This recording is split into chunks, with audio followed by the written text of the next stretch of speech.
He worked double shifts to keep the lights on. She laughed with another man in the kitchen he built. But when the truth came out, her smile was the first thing to disappear. Isaiah Grant was the kind of man who never needed to be loud to be heard. In his early 40s, with deep brown skin and calloused hands that told the story of years in warehouses and loading docks, he carried a quiet dignity that didn't ask for attention. Every morning, before the sun stretched over the cul-de-sac of Willow Bend Drive, Isaiah was already lacing up his steel-toed boots, preparing for another long shift at the logistics center across town. He rarely complained. Work was work. And love, he believed, was shown in the little things: fresh flowers on Friday, full gas in the car, groceries in the fridge even if he was bone-tired. Home was a neat two-story in a manicured, suburban neighborhood where lawns stayed trimmed and conversations rarely got too deep. The kind of place that looked like peace. But lately, Isaiah had begun to feel like a stranger in his own home. Caroline, his wife of 7 years, was still beautiful light brown hair always tied neatly at the nape of her neck, pale blue eyes that once used to light up when she saw him come through the door. Lately, those eyes barely lifted from her phone. She smiled politely, asked how his day was, sometimes even offered a peck on the cheek. But there was a distance now. An invisible curtain drawn between them, thin but real. It started with her laughter. Isaiah had come home early one Thursday. A truck had broken down, and the team was sent home early. As he pulled into the driveway, he heard it, the sound of Carolyn laughing from the kitchen window. Not just a chuckle, but the kind of laugh that bent the body forward, warm and unfiltered. A laugh he hadn't heard in months. He smiled at first, thinking maybe she was watching a funny video or on a call with her sister. But when he walked inside, the laughter stopped. "Hey," he greeted softly, placing his keys in the bowl. Carolyn stood at the sink, startled. "Oh, you're home early," she said, her voice too light, too fast. Isaiah noticed the faint smell of something unfamiliar: cologne. Not his, and not the kind he'd ever worn. "Yeah," he said slowly. "They let us go early." She nodded and turned back to rinsing a plate. "Well, I was just cleaning up." Later that night, after she'd claimed she wasn't hungry and retreated upstairs, Isaiah stood alone in the kitchen. That's when he saw it, a wine glass in the sink.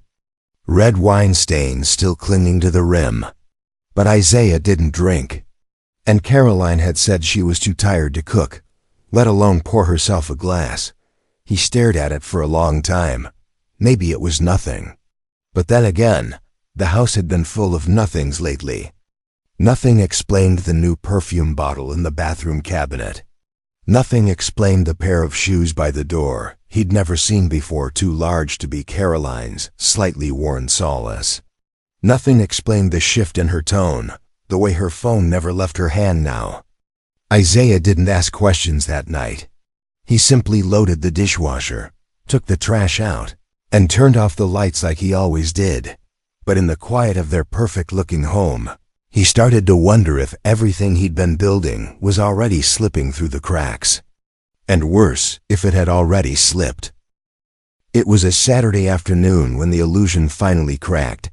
Isaiah had taken on an extra shift that morning, back-to-back freight inspections, but the last truck canceled.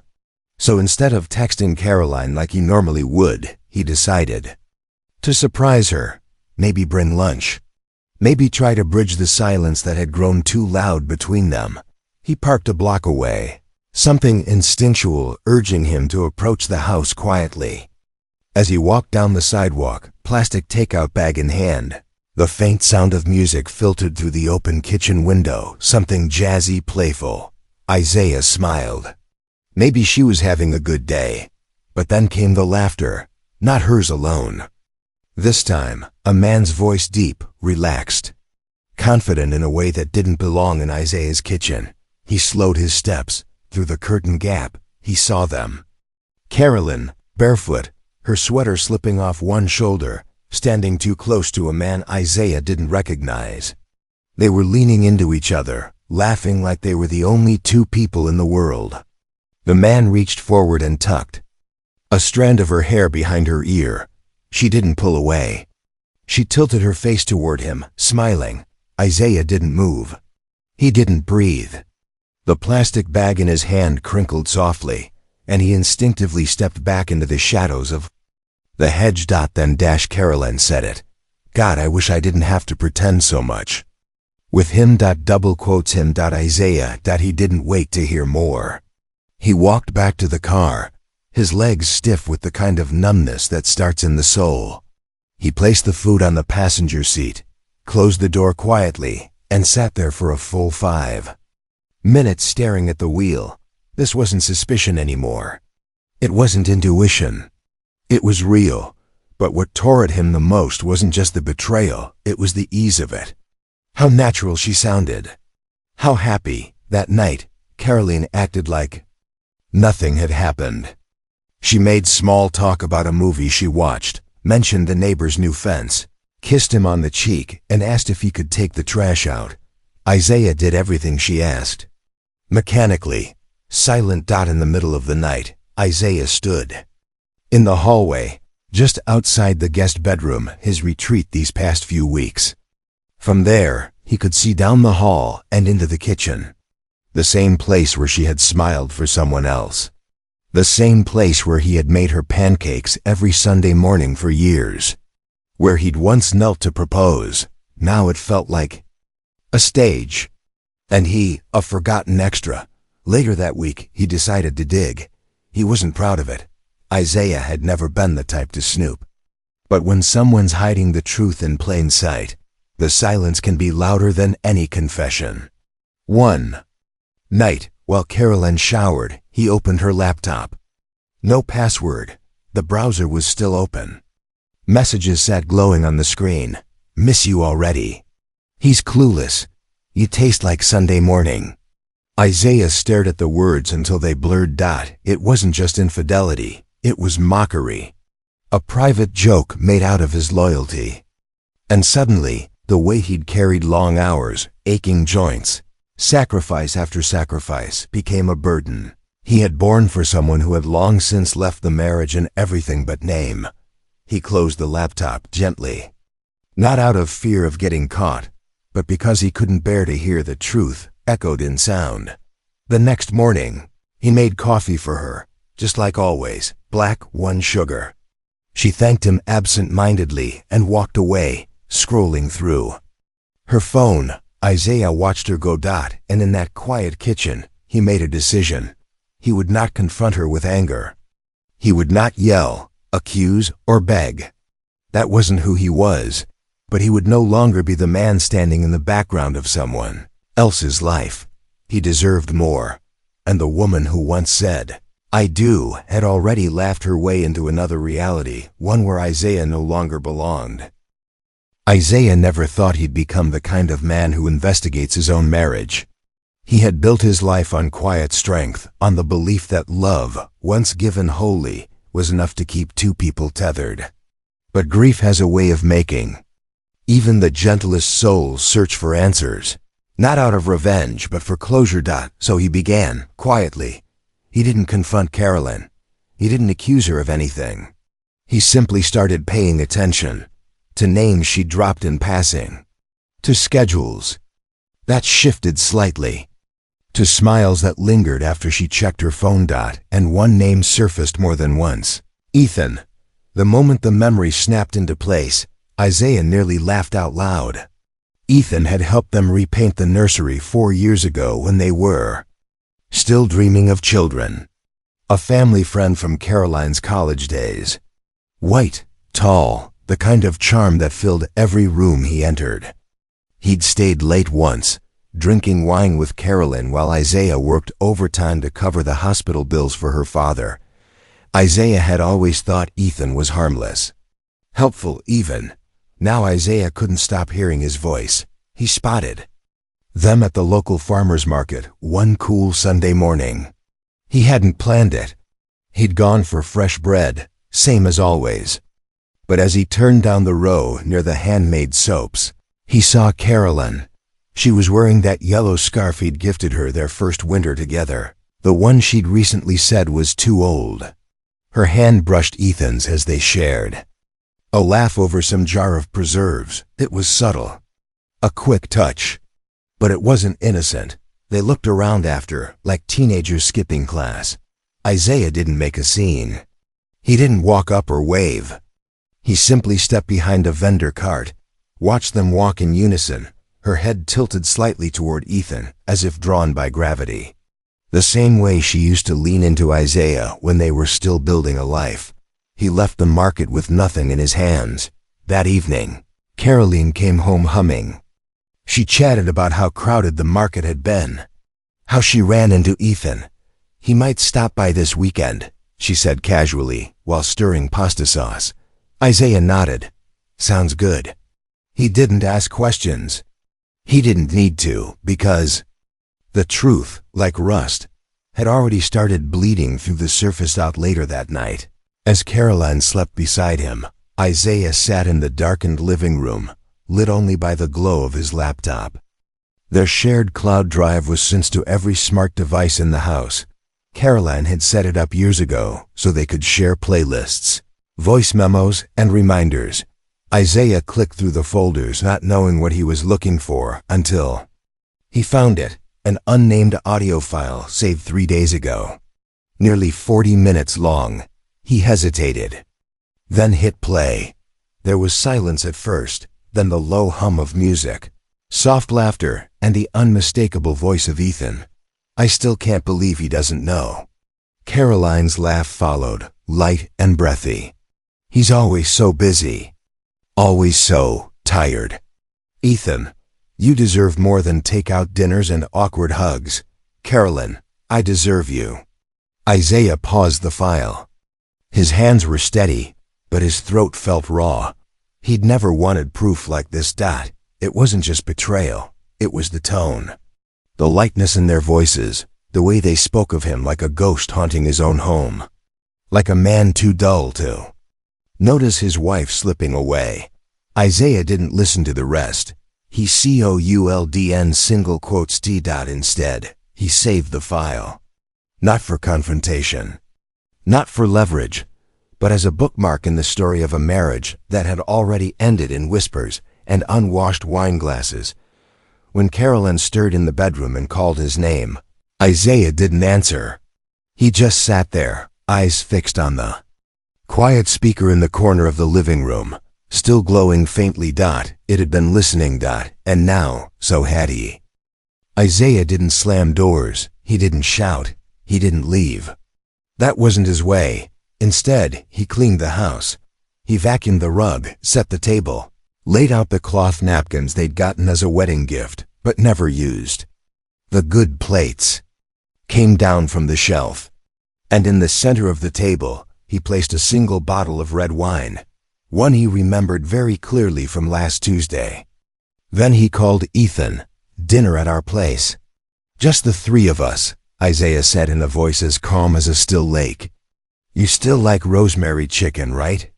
There was a pause on the other end of the line, just long enough to confirm everything. Isaiah already knew. But Ethan agreed, voice clipped and cautious. Caroline, when told, looked up from her phone with a stunned expression. Tonight? She asked, blinking too fast. You invited Ethan? I did, Isaiah said simply. He watched her closely. A flicker passed behind her eyes, too swift to name, but too clear to miss. When Ethan arrived, the house smelled like roasted garlic and lemon. Isaiah greeted him with the same warmth he offered any guest. They shook hands. Ethan's grip was damp.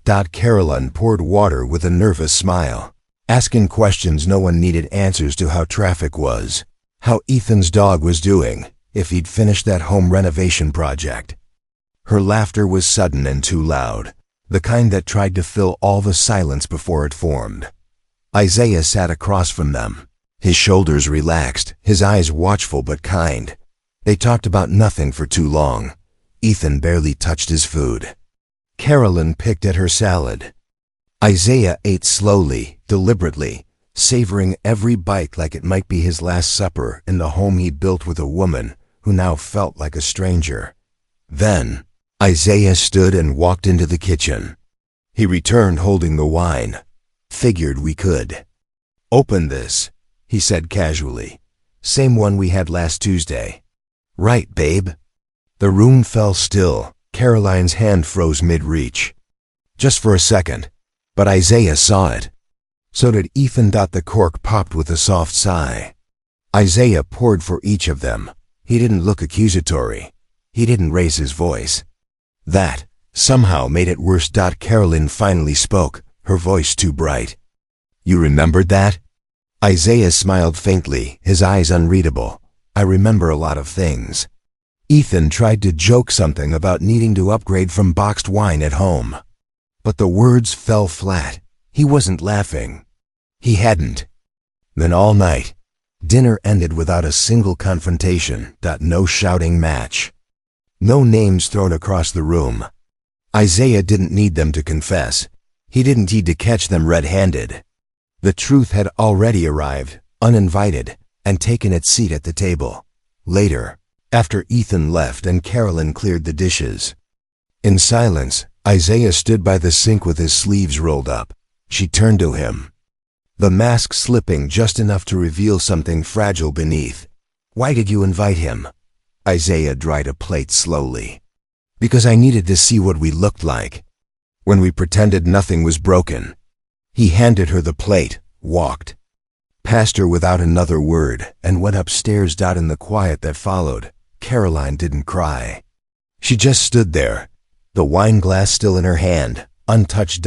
And for the first time, she didn't feel like the one in control. She felt seen. Suddenly, that was far more terrifying than being caught.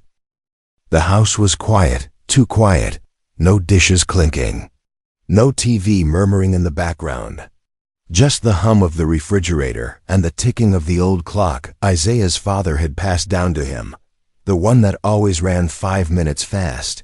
Like it was impatient for time to catch up. Caroline sat on the porch swing, barefoot, her wine glass nearly empty.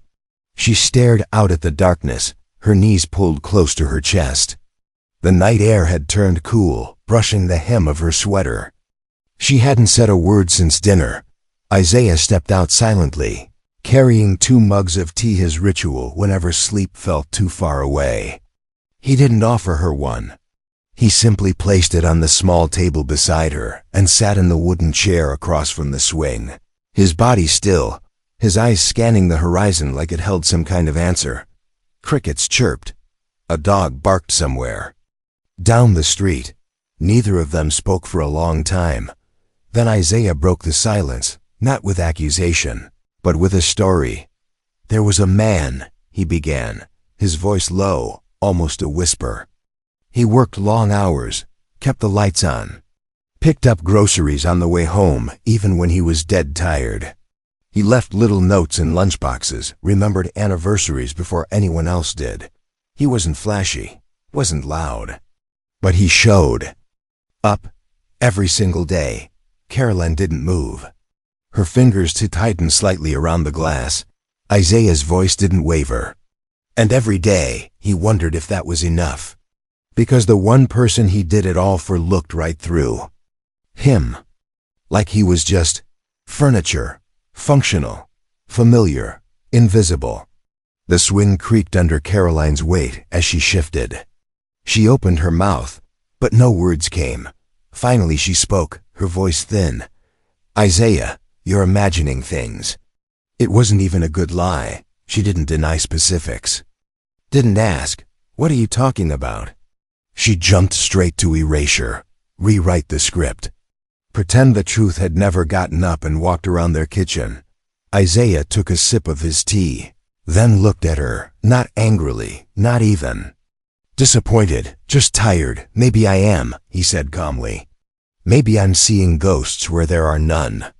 She seemed to relax slightly, as if a script had played out the way she hoped. But then he added, "If you're so sure, would you take a lie detector test?" Caroline froze. The breeze shifted, rustling the leaves above them. Somewhere inside the house, The wind blew the corner of a photo off the fridge. Snapshot from their trip to Savannah years ago. Back when her laugh reached her eyes. Before Ethan's cologne lingered in their hallway. "I don't need to prove anything," Carolyn said, her voice tightening. Isaiah nodded slowly. "No, you don't." She looked at him, waiting for a fight, a demand, a raised voice. It never came. He didn't storm off. He didn't ask for the truth again. He just leaned back in his chair and stared out into the darkness, like he was trying to spot the edge of something that had already slipped away. Carolyn pulled the blanket tighter around her. For once, the silence wasn't peaceful. It felt like judgment. It felt like a goodbye that hadn't been spoken yet. The next morning, the wine glass was still on the porch table, the tea mug untouched. And Isaiah had already left for work like always. But everything had changed, because he didn't need her confession anymore. He already knew. The next week passed like a performance. Caroline moved through the house with exaggerated normalcy, offering coffee, folding laundry with robotic precision, laughing too loudly at sitcoms. But Isaiah had stopped performing. He woke up early and came home late, spoke less, watched more. There was a sharpness behind his silence now, not cruel but calculating. He was still Isaiah, the gentle soul who remembered birthdays and made grocery lists. But now, something else pulsed beneath. Purpose. He didn't go to a therapist. He went to a lawyer. Not for divorce. Not yet. The office was small, tucked in a quiet brick building near downtown.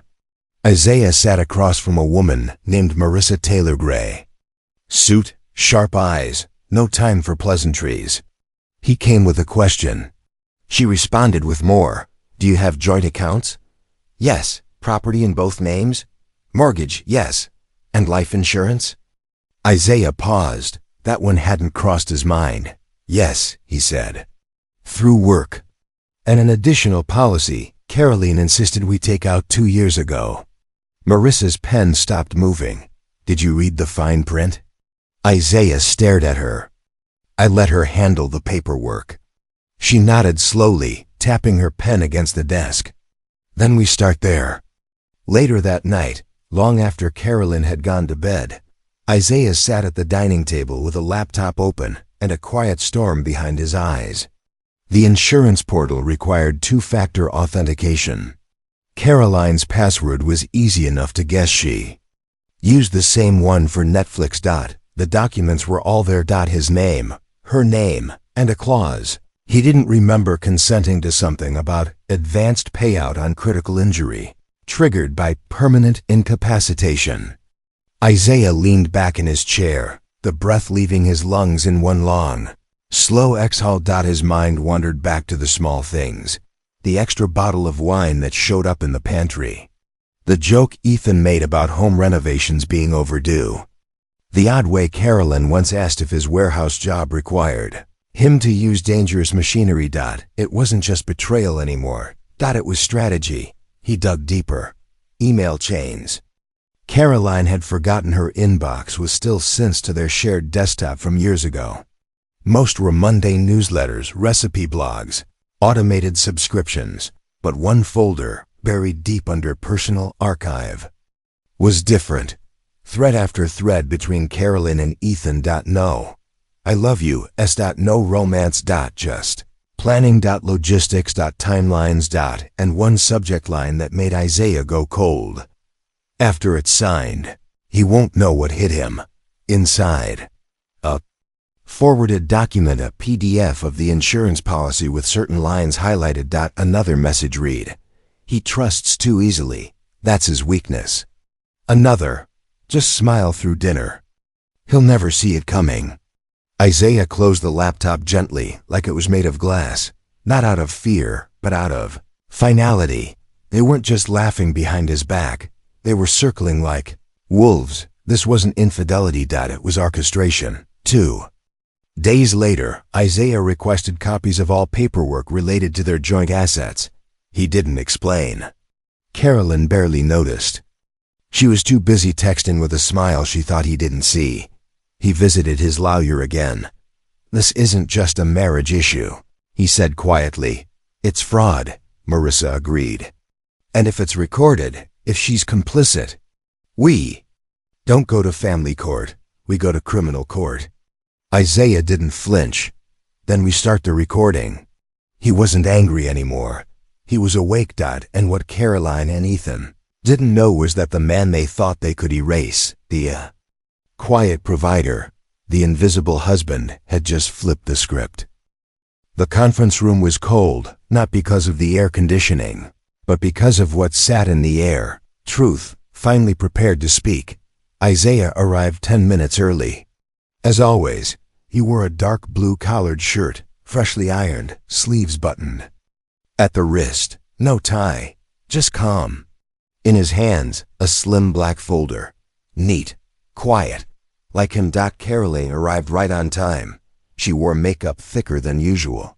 A soft beige blouse she had once worn on their anniversary. Maybe she thought looking familiar would soften him. Maybe she thought she could still win him back with the curve of a smile or the flicker of nostalgia. Mediator, an older woman with silver hair and square glasses, gestured to the table. They all sat. Shall we begin?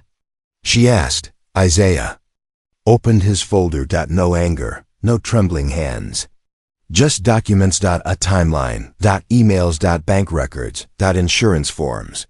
A voice recording labeled simply kitchen_audio. MP3. Double quotes. I didn't come here to fight, Isaiah said, voice level, like still water.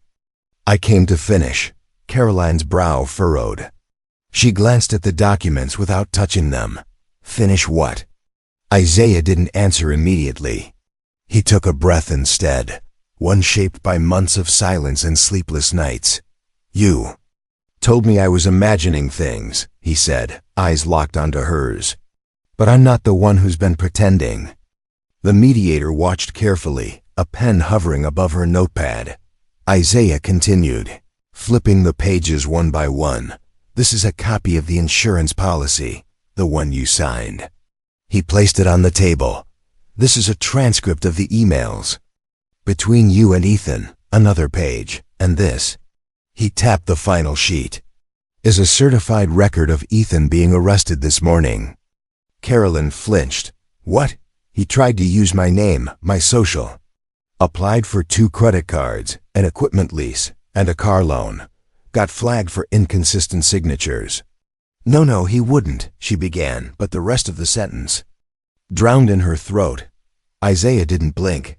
I didn't press charges. The authorities did. His prints matched.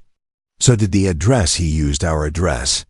Caroline's hands trembled now. I didn't know he... Isaiah held up a finger.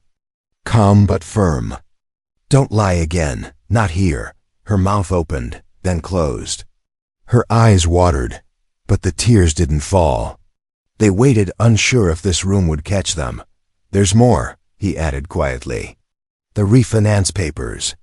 Caroline's eyes darted toward the mediator. What refinance? Isaiah pulled out the last document, thick with legal jargon. Her signature circled in blue ink. You signed away your rights to the house, Caroline. I asked you to review it. You said you trusted me. She reached for the paper like it might burn her fingers. Wait. That was just paperwork. For the lower interest rate. Isaiah nodded slowly. And that's what makes this so painful, he said. You handed me every key while trying to take everything away. The silence after that was surgical. It cut. The mediator looked between them, then gently pushed the folder back toward Isaiah. Would you like to speak, Mrs. Whitmore? Carolyn swallowed. Her mouth moved like it was trying to form an apology, but her eyes betrayed her, searching the door, expecting Ethan. But he wasn't coming. No. One was coming to save her. She was alone, just as Isaiah had been for months under the same roof. Isaiah stood slowly. He gathered the folder, buttoned his coat. I'll have my attorney finalize the division, he said. There's not much left to divide. Carolyn rose too, almost out of reflex. Isaiah, please. He turned once, just before stepping out the door. You weren't just unfaithful, he said softly. You were unkind, and now I'm done being quiet. Then he left. The truth didn't roar, it whispered, but that was enough to bring her world crashing down. Isaiah didn't leave in a flurry of slamming doors or loud goodbyes. He packed in silence, folded his shirts with the same care he used to fold Caroline's when she forgot the laundry in the dryer, took his favorite mug, the one with the chipped handle and the word steady printed in faded cursive. By the time he shut the front door behind him, the only thing left in the house was the echo of his absence. Months passed. The season shifted from brittle winter into a cautious spring.